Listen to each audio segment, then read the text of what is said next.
Namaste. Let us start with a prayer. Om Sahana Vavatu Sahanau Bhunaktu Sahaviryam Karavavahai Tejasvinavadhitamastu ma vidvisha Vahai. Om Shanti Shanti Shanti. So let us do this. I think it'd be good to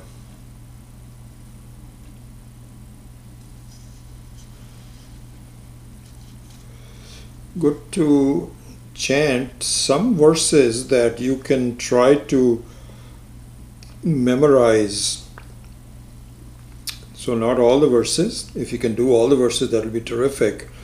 When I learned this, I used to do all the verses, and for quite a while, but then I have forgotten in time.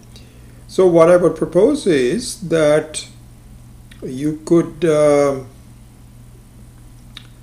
do verse number 1 and 5 for now, and we will add some more ones. So what I think we might do is every time we chant, we will repeat these important verses that should stick in your mind, and then the ones that we do on that day.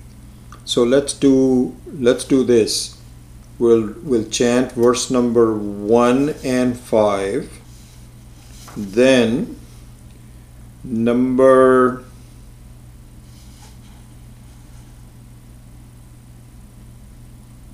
10, 11, and 12, which we did last time.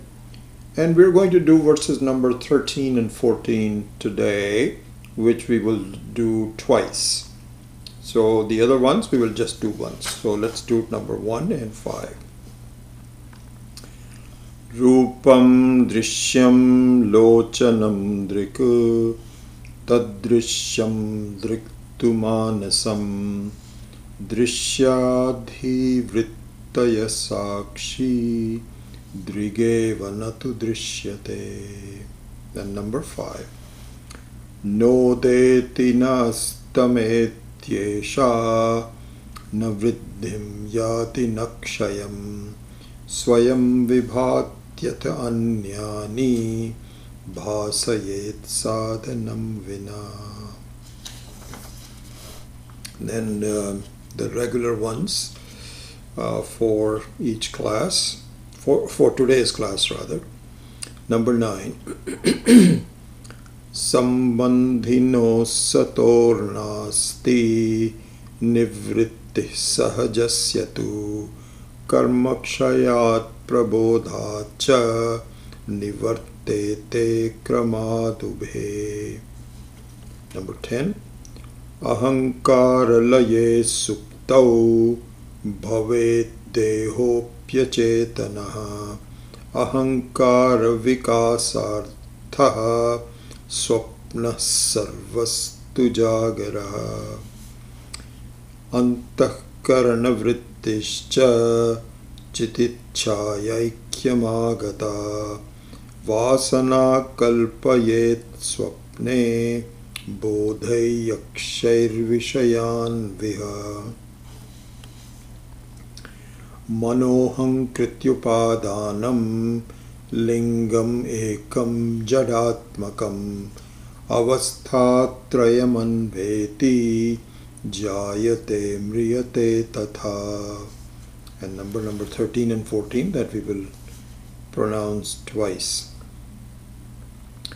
Shakti dvayam hi mayaya vikshepa vritti rupakam vikshepa shaktir lingadi brahmandantam jagat srijet. I should have really done each half line, so I'll do that whole thing again. Shakti dvayam hi mayaya vikshepa vritti rupakam vikshepa shaktir lingadi brahmandam Brahmandantam Jagat Srijet. 14. Shrishtirnam Brahma Rupe Satchidananda Vastuni. Shrishtirnam Brahma Rupe Satchidananda Vastuni. Abdhau Penadivat Sarva Nama Rupa Prasarana. Abdhau Penadivat Sarva Nama Rupa Prasarana. Okay. So this is I think this is a good text as a basis of the fundamentals, and especially with the book that has been so well done, I think, by Swami Viditatmananda. And I think some of the students and myself really helped in the process, where we transcribed the talks from this 3-day retreat that we had. And then Terry Coe, excuse me, and Fitzsimmons and Lisa Curran did a great job of editing it.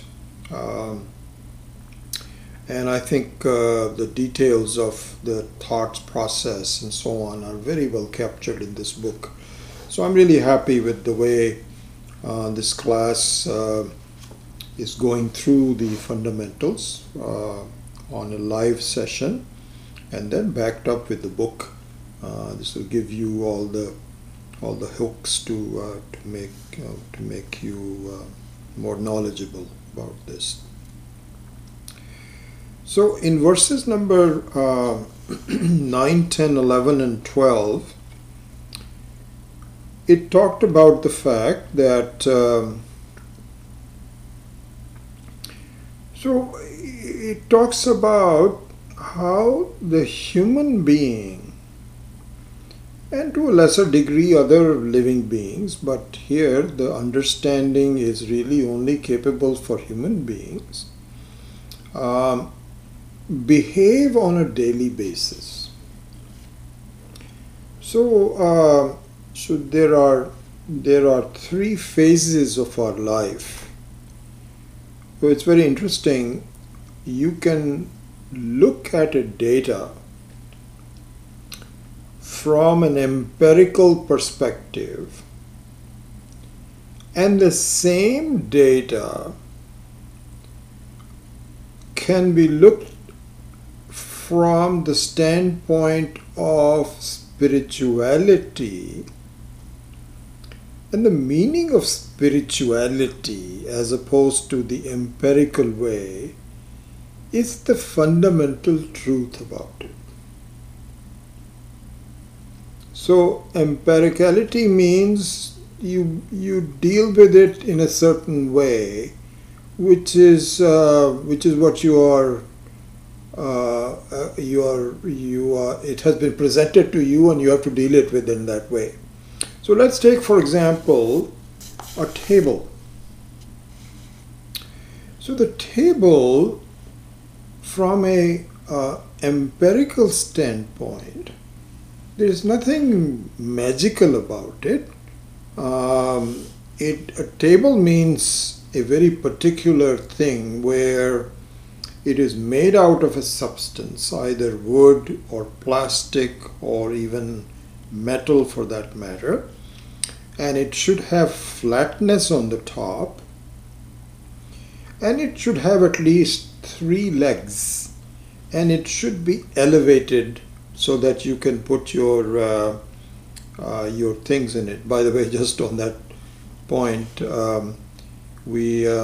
I fixed some of the ceiling light problems that we were having. So there was an electrical guy who came in the other day, and we had there was a big problem, and we haven't quite solved it, but he has rewired it so that the ceiling lights are now more visible, and instead of my looking at the from a corner, I have a solid wall behind me, which I wanted to have But I'm not done yet because I wanted to have a couple of pictures of the Swamis behind me. So you don't feel that I'm just teaching it on my own. There is some backing behind that. So I'm proposing to have some pictures which I'll work on. I didn't get time to do so. But anyway, so the table. So now I have a bigger table, a little bit higher table, and I'm able to put my books and so on and so forth. A table. This is what I'm really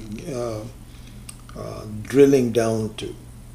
From an empirical standpoint, this is very simple.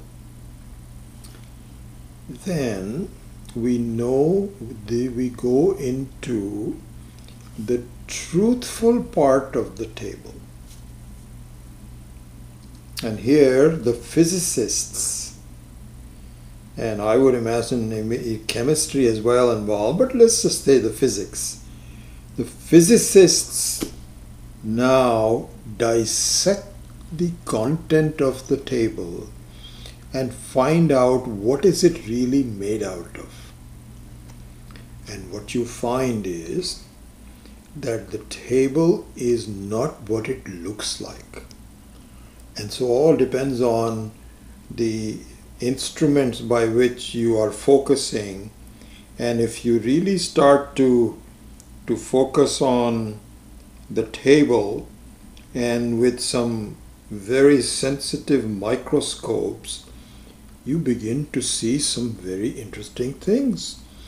And then you find that it's a lattice work of molecules with lots of holes in between. And if you keep on looking at it deeper and deeper, you find that it is really almost 99.9% space. And there's a bunch of electrons whirring around. This is what so the first thing would be inorganic chemistry. So in the inorganic chemistry, you will see that, many of you may have seen that in high schools and so on, where there is a connections of C, H, O, P, all these kinds of things. And so you have a big network of a equation written there which defines wood, let's say. But that chemistry can be probed even further, and if you keep on doing it, you find that these are some whirring electrons that are creating some pressure and holding all the molecules together. And the fact of the matter is, it's interesting that if you put your hand, and supposing you slap your hand on the table. So from an empirical standpoint, these two repel each other. Repel each other means that they block each other. The hand cannot go any further. The table doesn't do anything. So the two, they just make a sound. But then they just block each other. Do you know what the physicists are saying? They are saying, so just look at it. If your hand is also 99.99999% pure space, the table is also 99.9% pure space, how can the two spaces repel each other? Well, they do, because what happens is that the magnetic forces of the particular molecular structure, so the magnetic forces of the structure repel each other and don't allow it to go any further. And those are the ones that create the sound also. Anyway, what I'm saying is that from an empirical standpoint, it looks like a simple wood, but there is a lot of depth behind it. It all depends on to what degree you can go. And we'll pick it up in a minute on to what we are saying. In fact, we can do that right now. So, from an empirical standpoint, I am an embodied human being, as we were just discussing in the previous class. And so I'm transacting. I've got now organic chemistry has to come into the picture because there is reflection of life into the, and there are diseases, and there's a slow problem of aging, and all of those things come about. But in any case, I am, from an empirical standpoint, I'm a human being. And from an empirical standpoint, this is the thing I was saying earlier, to close the loop. I have 3 experiences every day in a 24-hour period. And those are, people will say, what's the big deal? So you're awake in the morning. We all depends on what time you wake up and whether you have to do some work or you can sleep in. Doesn't matter. Anywhere from 4 o'clock onwards to 10 o'clock you can wake up. I've seen people who don't even wake up until 10, 11 o'clock. Or you find people who are awake at 4. Anyway, it doesn't matter. You're awake for a day, for a good part of the day. Then you shut your eyes and you have 2 other known experiences. One is dream and the other one is nothing, just pure deep sleep.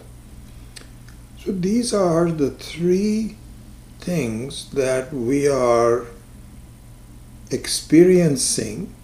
And so if you talk to anyone, any lay person, ordinary person who is not well read or so on, they'll say, yeah, everybody's doing that.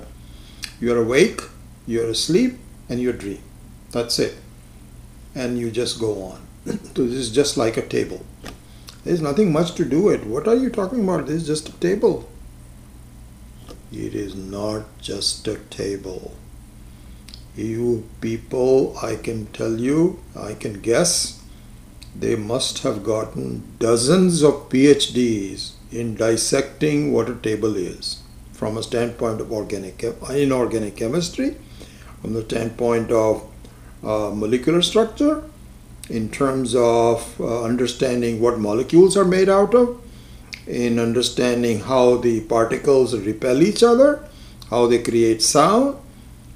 You can have a whole university that is knowledgeable about the background of the table. So also, in just looking at the verses number 9, 10, 11 and so on, the same experiences that appear to be very ordinary, which is waking, sleeping, dreaming and so on, is from an empirical standpoint looks very simple. From the standpoint of inquiry, of truth, you can call it spiritual, you can call it the research into the truth of matters, however you may call it, spiritual, non, whatever it is, there is some funny things going on. Just like you have funny things going on, the electrons, which are factual, beyond that you cannot go. Now, we can even say that from a standpoint of scientists, they can only go so far. See, this is why Vedanta, if you can just, I'm just going to make a statement. It's up to you whether you accept it or not. Okay? I am telling you the truth as I see it. Vedanta is much more scientific than science. Far more. Not even a comparison. It's a different class altogether. And in fact, it is understood to be mumbo jumbo. Oh, no. we have to prove these things in laboratory. It's kind of like finding a vaccine for coronavirus. Or we have to look at it and then see the testing and so on and so forth. And the origin of life and so on. We are all looking into it, Big Bang, and you come around, Vedanta comes in and says there is no Big Bang. It had never really began. It looks like mumbo jumbo.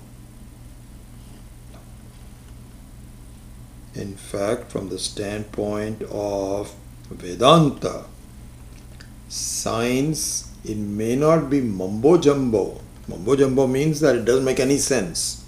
No, it does make sense, but it is highly incomplete. The research is not, it stopped. It's like having a research where up to that certain point you are very happy with it. After that you don't know what to do. So you just stop it. So we feel that science is not mumbo jumbo, but highly incomplete and therefore inaccurate. How? Because what science says is, yes, matter is another form of energy. So really speaking, if you go back to the example of the table, which is matter. Table is a matter. But all these electrons whirring around, creating the magnetic force that repel surfaces, is energy. And so it depends on whether this is how the atomic bomb is made. That there's so much energy that is there in atoms. This is why it's called the atomic bomb. That if you do the right thing, you can have, the whole world will be destroyed. That much energy is there just in a small hydrogen bomb. And so the scientists say that the matter can be converted into energy. And this is where they stop. Heidelberg principle, that really speaking, there's some uncertainty whether it's a matter, it's a energy. I mean, I don't even know. I have not really looked into that, but there's some good insights by the German scientists and others that feel that the relationship between matter and energy is a very interesting one. But that's all there is. They say, what about the energy itself? No, there is nothing beyond energy. This is where we find there is a limitation. There is something behind energy. Because energy also is like rupam drishyam lochanam drik. It also is something seen. But there is drigeva natu drishyate. There is something which is never seen, but the truth of it. Sakshi. And so, na udeti, this is why number 5 is so important. Na udeti na astameti esha, na vriddhim jati, na kshayam, swayam vibhati. It is self-existing. The scientists say this is mumbo jumbo. There is no such thing as consciousness. Oh yeah, there is some consciousness, but we're not sure what it is. I don't think you can measure it. We cannot see it. Of course you cannot measure it. It's not a thing. But it's there. Anyway, so to conclude, Vedanta thinks that science is highly limited because they can only go up to energy. The Vedantin proves that matter, energy, etc. are all something that are seen, and therefore they depend on the seer. And the seer is the truth. And so beyond the energy, there is consciousness. There is chit. and so on. So we don't take science very seriously. Why? Because it's inconclusive. It looks very good until the very last point where it fails and says, no, beyond this I don't know what to do. It's like saying, I have 25 different factors in my equation, which is all very well accounted for. And in the end you say, what is this one? This one says a question mark. We don't know. Well, the whole thing is now a question mark. Anyway, I don't want to go on a soapbox on the scientist. But what I am saying is this. This is an important thing to see. If you look at the 3 stages of the human existence, from an empirical standpoint, they look very trivial. People are awake, they have a dream, they go to sleep. The same data from a spiritual standpoint, from a Vedantic standpoint, reveals a completely different answer. It is not as trivial as it looks like. There is far more stuff going on behind the scenes. What do you mean? What stuff? Okay, let's talk about that.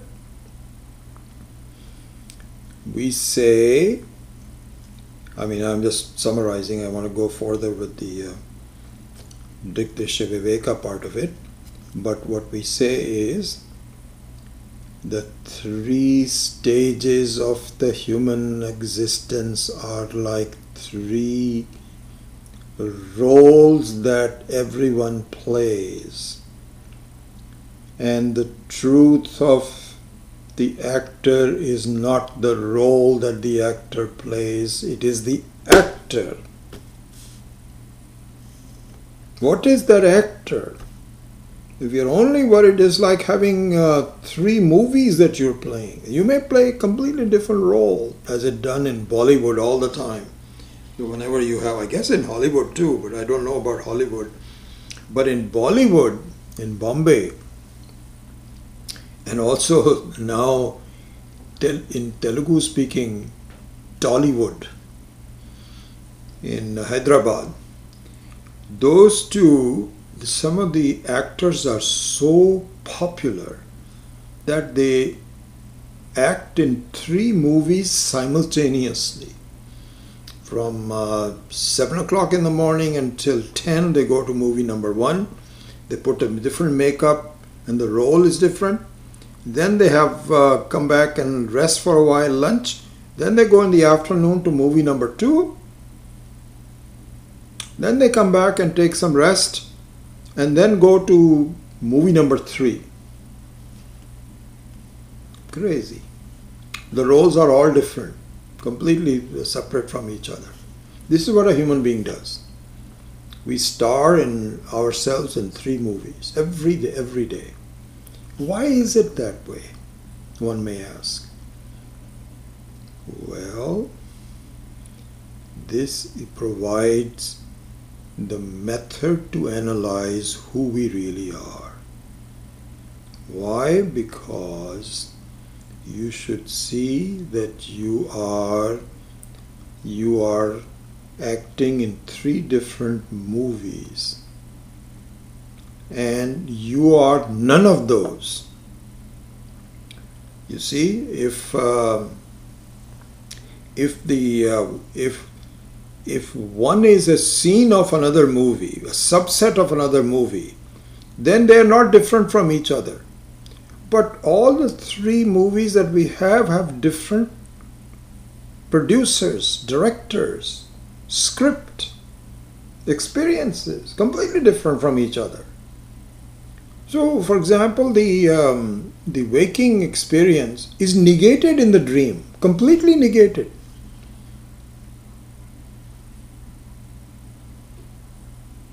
There may be some memories that sort of sneak through, but that's it. Nothing else matters.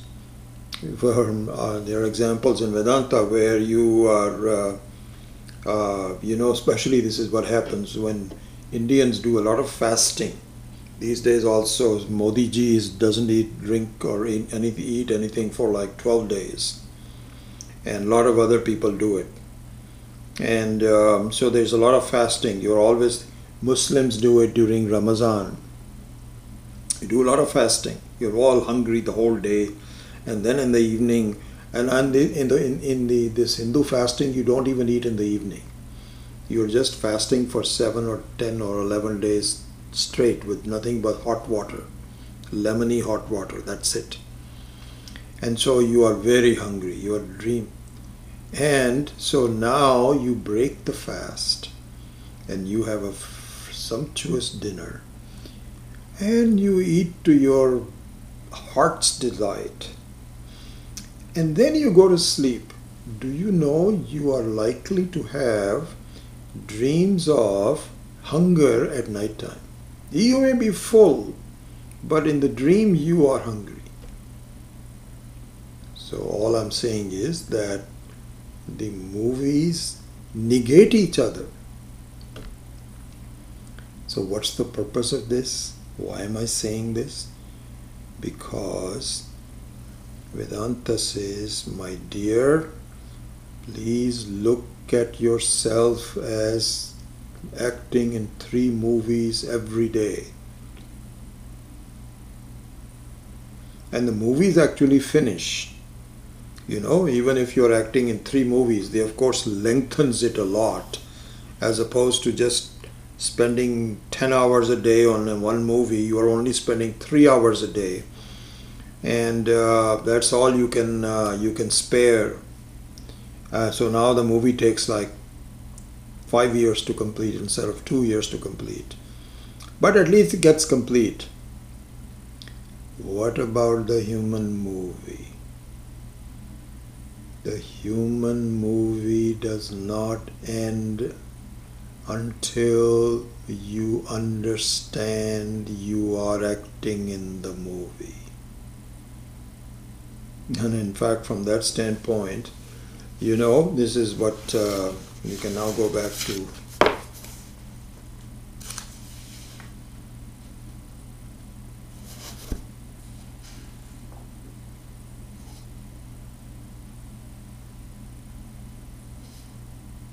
Yeah, number 12. So we were talking about was that manaha ahankriti upadanam lingam ekam jadatmakam avasthatrayam anveti jayate mriyate tatha. Just look at this number 12, the meaning of number 12 is relevant to the discussion that we are having, the movie. So he says that, so manaha and ahankara, the antakarana and the I thought, are the roles that you are playing in the movie. Because your I thought, your self-estimation as to who you are in the waking state is totally different from the ahankara in the dream state. You see that? So you have a certain identity during the day, during the waking hours. And that identity may have some small changes, but you have already adopted a body which is karmajam. Remember that? So we saw in the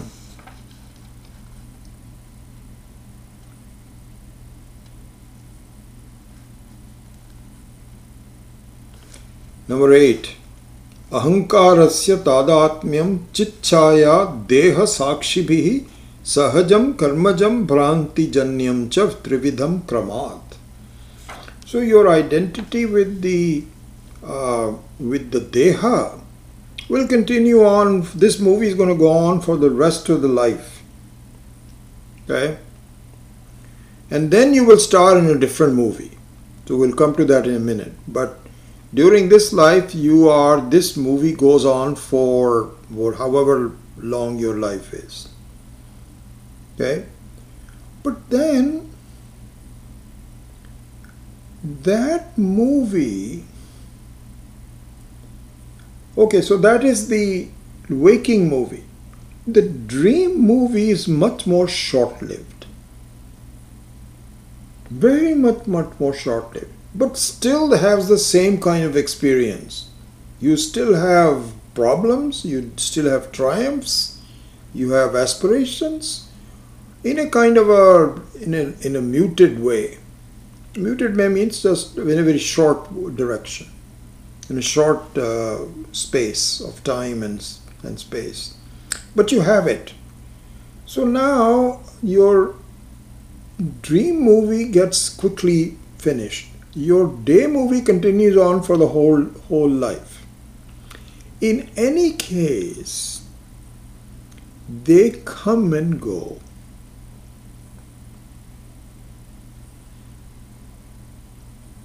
Okay, so this is number 12 is what it's saying.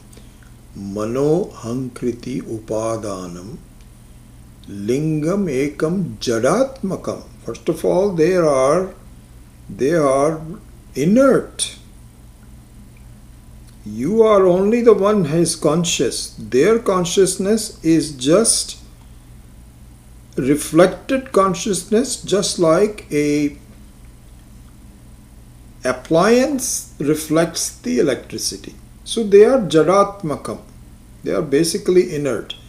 Not only that, but the point I'm making here is avasthatrayam. So these three different movies, avastha means stage, but you can look at it as movies. Jayate mriyate. Jayate mriyate. They are born and they are gone. They are born and they are gone. But you is different. You don't go with them. You don't do that. And in fact, now we can say that if reflecting on the comparison between deep sleep, and in fact, I would say this, forget about deep sleep. Comparison between your experiences within one life and your experiences extending to several lives. It is worth thinking about, really. It's an important thing to meditate on. Vedanta says, my dear student,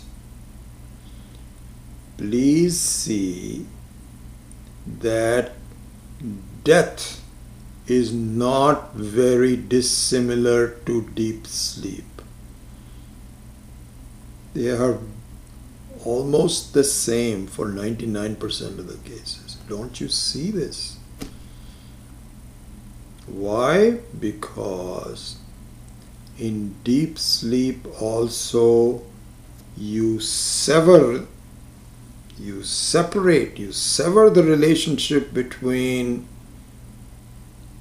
you and the movie. It's like taking rest, we were talking about 3 or 4 hours, and then if you are Amitabh Bachchan and you are now 75 years old, you might take a nap. I remember this.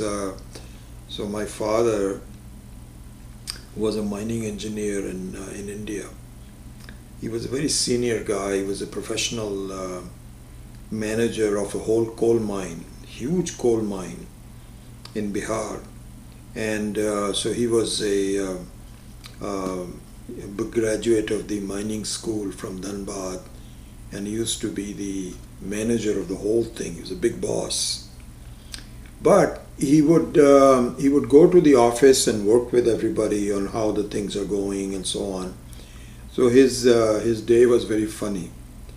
He would go to office very early, like 7:30 or so, and stay there until 11:30. And then he will walk home. It is quite a far, it's like a mile and a half, 2 miles even from the office. And he would walk, even in the hot sun, come home around 12 o'clock, take a shower, have his lunch, and take a nap. I remember that so well. So my mother would used to say, do not disturb your dad, he's taking a nap. He was completely out of it. Then he wakes up around 3 o'clock, 3:30, something like that, puts on his clothes and goes for the second shift. And that is from 4 o'clock until 7:30 in the evening, something like that. And he comes home again. So his day is cut up into two completely different ones. In between, there is a disconnect. This is exactly what happens in our deep sleep. Between the two other movies that are going on, interrupted, there is a rest. You have, and so from an empirical standpoint, it looks like a rest, which is correct. But from a spiritual standpoint, there is disconnect. You see, there is no movies going on. Absolutely disconnected from it. So if the world was so real, I would never be disconnected from it. But I am in deep sleep. Then you resume the other two movies. Then you go back again to disconnect. Back again to the movies. Then comes death. And what happens in death is exactly the same thing. You are now disconnected from the movies, but you cannot go back to the same movie because now the body has to be renewed, because the old body gets so old, it does not service you anymore. So you wake up again in a different body, and of course there is a process involved. So there is a difference between the dream and the waking. In the dream, just look at it. In the dream, you don't have to be born from a mother. You instantly just wake, you have the dream, and you have a whole setup. One should ask, when did this start? It never started. It just projected. But in the waking movie, it's a slow process. Very slow. Two people have to agree to conceive you. Then it takes, 38 weeks for this embryo to slowly grow. Then you are born as a completely helpless baby who cannot even turn yourself, cannot eat, cannot drink, and has no knowledge of anything, complete darkness. Anyway, I'm going on and on. But anyway, so what happens is, when you take up a new body, you have to go through a lot of rigor to be able to think again and so on. But then those kinds of movies keep on going. So the human movies keep on going for a long time. What is the end point? Very simply, the end point is knowing. You see, here's the thing. When you are acting in a movie, all the two kinds of movies. The third one is, of course, absence of a movie, but in the other two there is continued presence. You don't know that you are acting in a movie, that you have another identity outside the movie. You don't know that. This is what we were talking about in the earlier class, that if somebody from outside the human existence came in, who already knew the self very well, if they came into the earth, they'll say these guys are mad because they are all moving around without any script, and they are acting as they don't know who they are.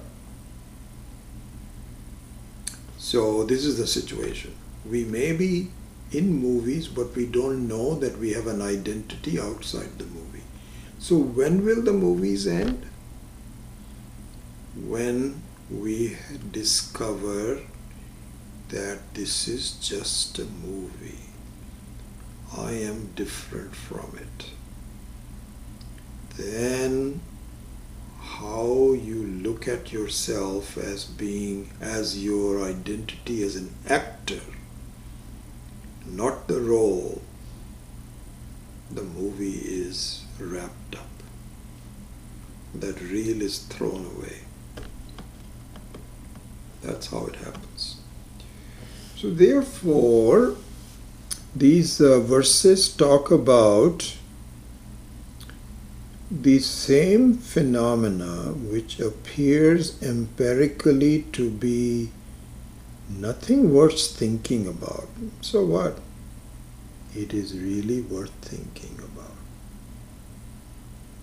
And so, Drg Drsya Viveka is very important, where you see, as verse number 12 says, Manohankriti upadanam lingam ekam jadatmakam avasthatrayam anveti. It goes into all the three movies. Jayate mriyate tatha. It just, and so he says something that comes and goes. How real can it be? So now, up to verse number 12, from number 1 to 12, please note, is a brief exposition of the limited human being. Human being is limited by definition. So saying limited human being may not make sense. Just one, the human being. So verse number 1 through 12 is an exposition on the human being's experiences. So this is in Vedanta what is called Tvampada Vachya. So Tvampada means you as a person. And I had mentioned this to you from the very beginning. So I'm going to summarize this, because the up to 12 is basically an exposition of you. And what I had mentioned before, I think if you recall from the very first few classes, is that Vedanta can take one of two approaches to the study of life. It can take one of two approaches. One approach it can take is to inquire into the nature of God, which most of the religious and spiritual thoughts do. That you really examine God, where is he or she, a role of it, management of life, etc., etc. So anyway, the entire exploration of the truth of God is one approach that you can take. The other approach you can take is to examine not God but you. So one can say, why do you want to talk about me? I know myself. You don't know me very well. I know what I am. I know what my job is. I know what my knowledge is, what my quests are, who my loved ones are, who my children are. You don't know anything. So what are you going to talk about me? So that is just like saying, you know yourself empirically, just like you know the table. But there is some funny stuff going behind the scenes that you don't know. And may I please tell you about it? Because the funny stuff that's going behind you is the same funny stuff that's going behind me. And if I have looked into that, may I present to you the same so you also benefit from it? So anyway, one approach you can take is God. The other approach you can take is the human being. But interestingly enough, as I mentioned to you before, this is like drawing a circle. You can start by drawing the circle on the right, which maybe let's say is God, direction of God, it's going in this direction. Or you can start drawing the circle on the left, which is you and I as a human being. But eventually the two of them are going to meet. And when the circle is complete, you really don't know where you started.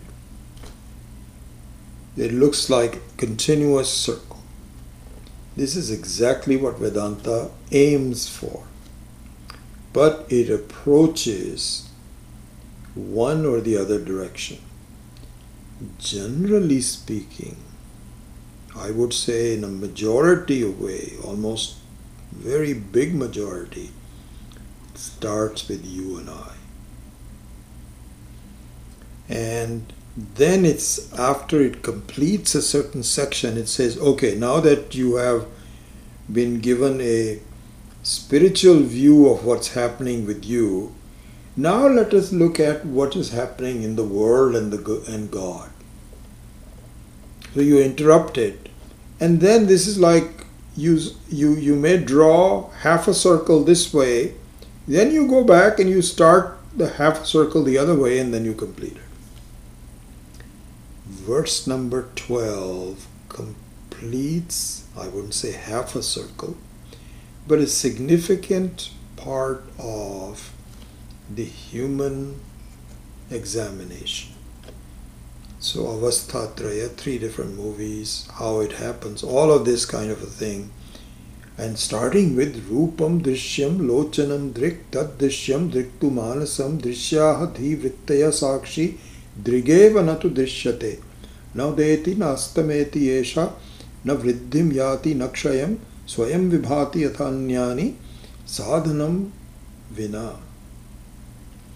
So all of that is now a more or less good examination of what we are made out of. Now it is interrupted and we start on the outside world. Okay, so verse number 13 and 14, which we will begin today and not have much time to do it, but let us start on it, is examination of the world and God. So in fact, really the 3 most important things that we all have a natural interest in is an understanding of the world, how to relate to it, where is it going, what does it have for me, then an understanding of myself, how do I relate to the world, what do I need to do to be happy, what habits do I form, what objectives, all those kinds of things. And the third one is the role of God, which is not paramount in our lives, but it kind of gives us an idea that I need to understand how this whole thing came about.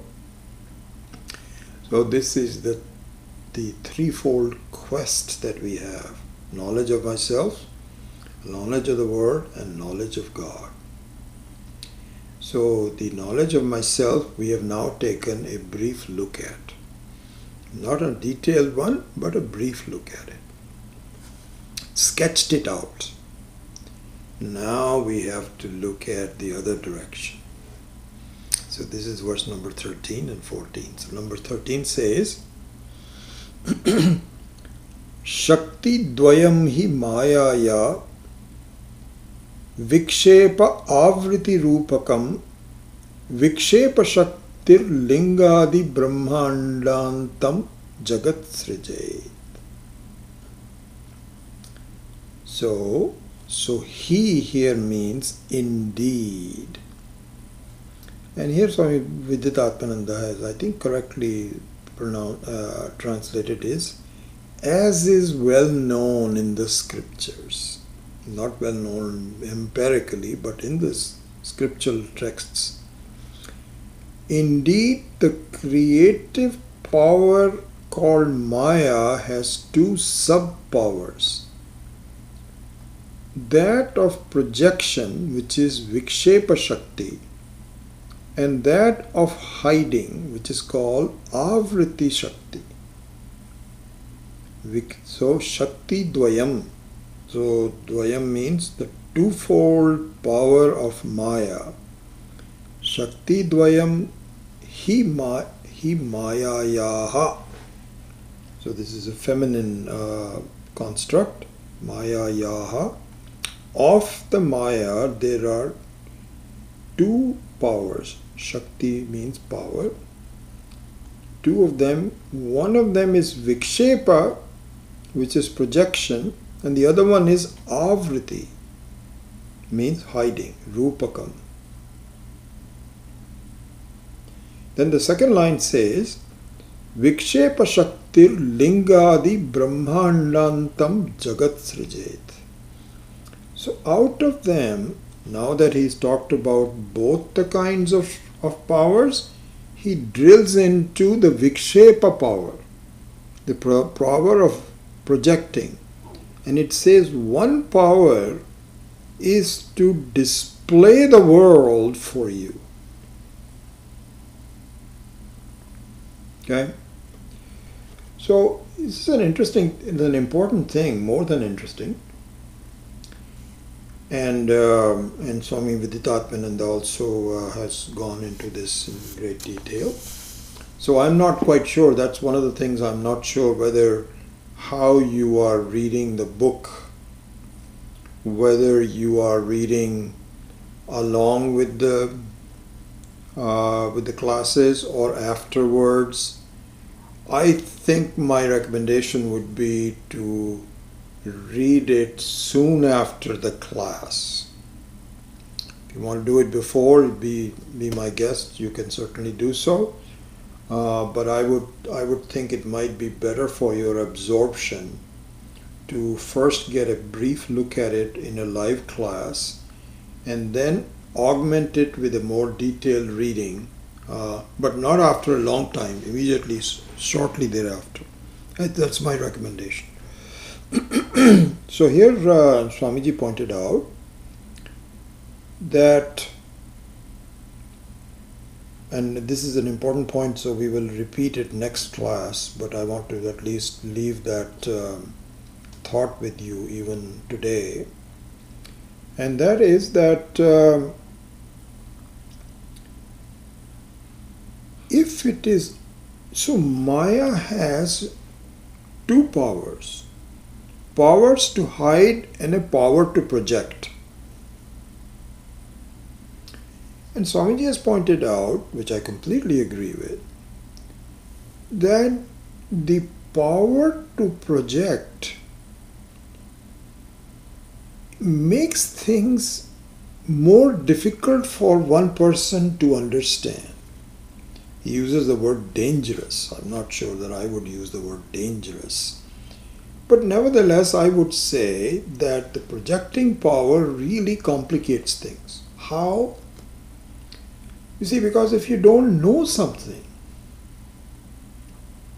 whatsoever, then it's almost like ignorance is bliss.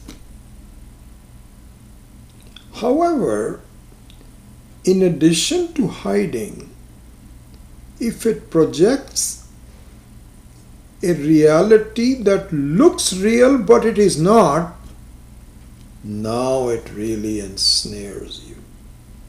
Because instead of just not knowing something and looking at by your own capability.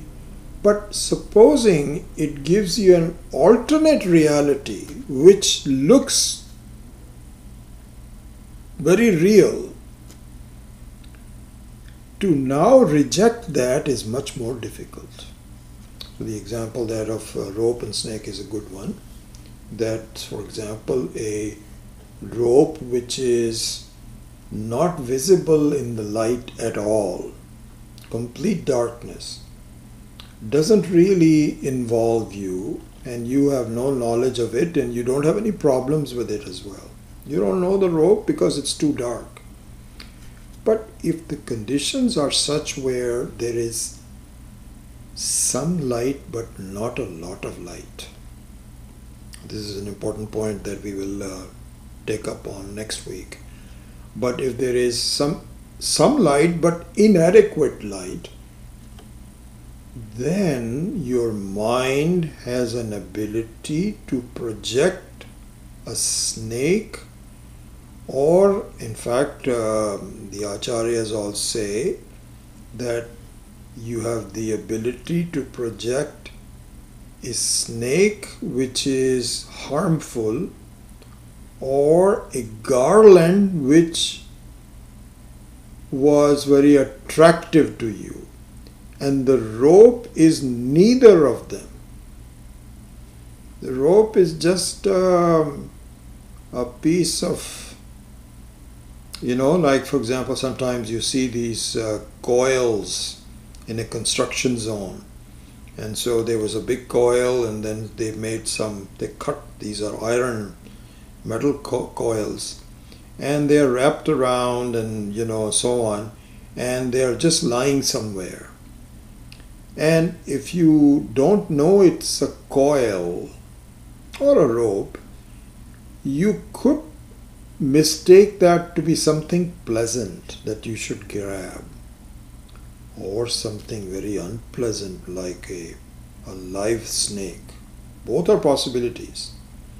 But in both cases, there is a projection of your mind.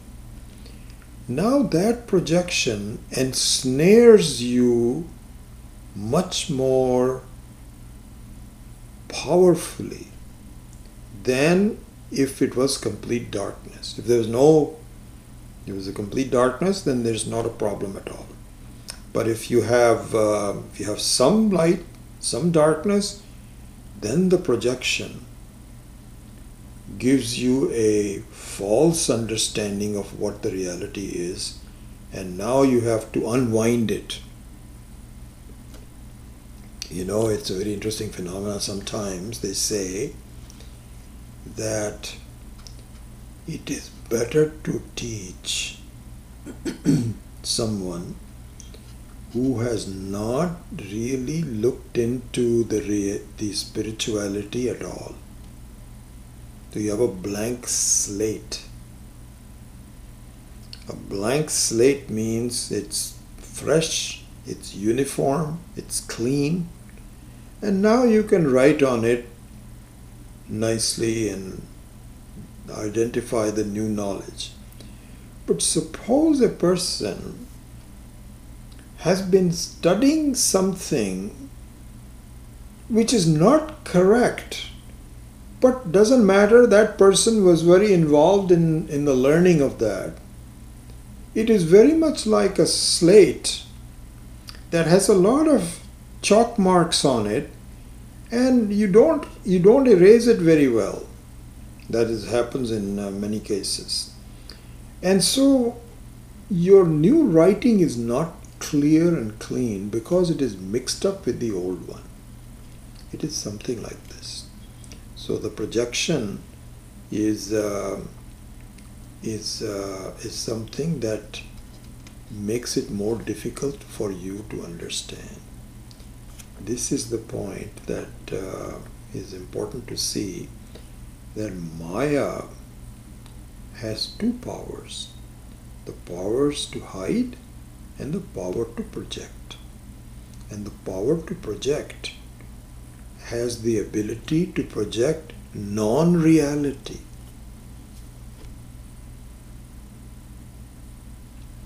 And that projection of non-reality is initially difficult to get out of. Anyway, so that's the important point. And so to summarize that,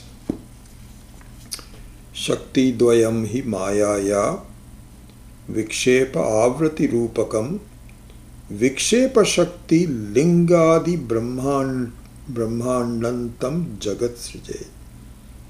So he says this ability of Maya is an amazing, it has the ability to project the whole world as the reality when in fact it is not real. This is what our inquiry will lead to. It's just like saying that the table looks like a solid even though it is not solid. Interesting. Anyway, so now we will go into an examination of the truth about my life from the external standpoint, and then at the end we will put them all together in a complete circle. So we'll continue to do so. Next week we will take this up in more detail, number 13 and 14. Om Asato Ma Satgamaya Tamaso Ma Jyotirgamaya Mrityor Ma Amritam Gamaya.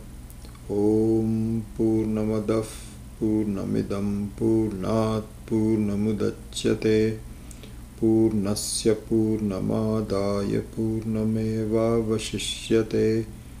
Om Shanti Shanti Shanti. Harihi Om. Shri Gurubhyo Namaha. Harihi Om. Okay.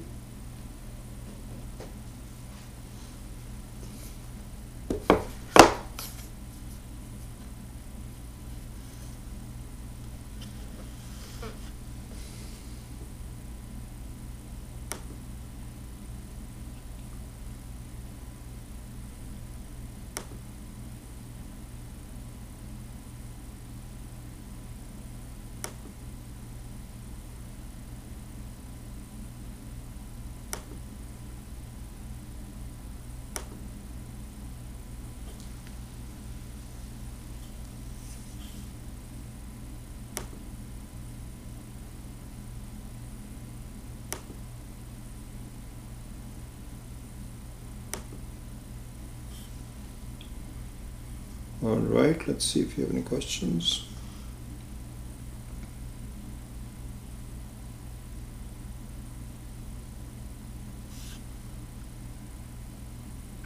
Why so many of you attend both the classes? I don't know how you do that, honestly. It's easy for me to talk, but for you to spend,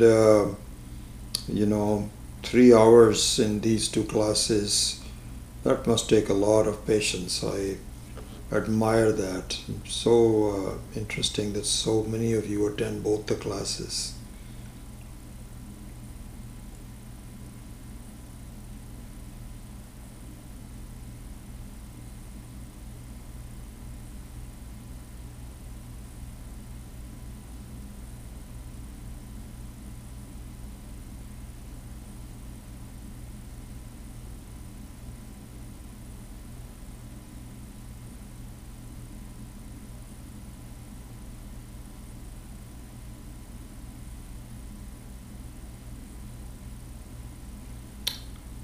So Chandra Dulam asks, when Swamiji is referring to scriptures, is he referring to any one or two specific ones that talk about the Maya Shakti? No, really, it's there in almost all the scriptural texts. There are texts that highlight different segments of the topic, like the Maya Shakti could be highlighted in certain texts, whereas in other texts it may be in the background but not highlighted per se. It's kind of like sometimes you see these, in the America they're called sitcoms, situation comedies, or just a series, so they have a series of, I don't know any ones that are currently running, but in the old days they used to have different series of families and neighborhoods and so on. So in that case what happens is that there are like 6 or 7 people in the family and they all interact, talk and so on. But on a given day, one of the characters is made the highlight of that 1 hour. The problems that person is having and so on. Everybody kind of rotates. Next week, some other person is highlighted. So this is how they keep the interest. So it's something like this. So the Maya Shakti is implicit in all of the scriptures. And this is, I tell you, one of the things that I find is so pleasant in the reading of, in the study of Vedanta. I get so many people who would say, I'm reading such and such book. Would you like to borrow this? And I have to politely tell them, honestly, sometimes I have to kind of like lie. I don't read any books other than Vedanta. So people will say, how can you do that? That is ridiculous. How many books can you be? If you studied 1 or 2 things, that should be enough. You know what the pleasure is? You find so many different texts that highlight different things, but you find that they all are consistent. And in the process of doing so, your understanding becomes clearer and clearer and clearer. You'll say, yes, that's exactly the same thing happens to me. Even, for example, when I read Swami Maheshananji's books, and my thoughts go back to all the time when I spend with Swami Dayanandji, and I'm always linking them up and saying, yes, Swami Dayanand used to say that. Maybe the exact language used was different, examples were different, but all consistent. So anyway, to answer your question, Chandra, there are different texts that specifically talk about the Maya Shakti. Panchadashi has lots of things. Swami Swatma Vidyananda apparently took, not apparently, she did take Maya Panchakam. And I have not studied her classes. In fact, I have not studied that book at all. But I'm sure that if you're interested, you can actually look into that in more specific ones. But really, as a part of our own teaching, you will see the importance of the Maya Shakti, which we will take up. So anyway, that's...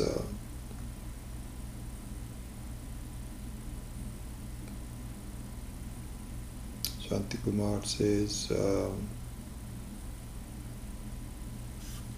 good, he's enjoying some of the teaching. Good. I mentioned this in the earlier class, and so at the cost of repeating it for those people, let me say that one more time to this class. What I find is that in these teaching through the YouTube, I don't really have a lot of contact with you on a one-to-one basis. And it's not as though that we need to talk in a kind of like a Zoom setting. That's not what the objective is. But I would like to have some personal contact with you that would really, I would very much appreciate it.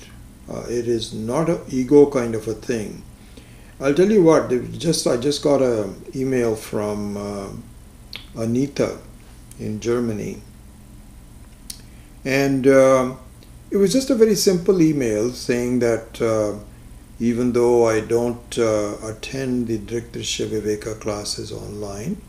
I just want to let you know that I look at them and I find them very helpful in my life.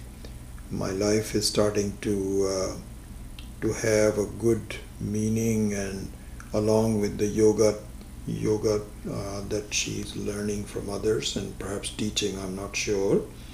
She says it's beginning to really round out my life very well, and I really appreciate it. And I just want to let you know that. This is just a short email, but I felt very good about that. That someone's life is being structured nicely as part of that. And I'm sure many of you may or may not feel that way, but it would be very nice if you could just send me some information about your own life, even your personal situations, how your jobs, how you're doing, anything. I'd very much like to get that from you if possible. Anyway, all the best to you, and we will see you next week. Okay? Om.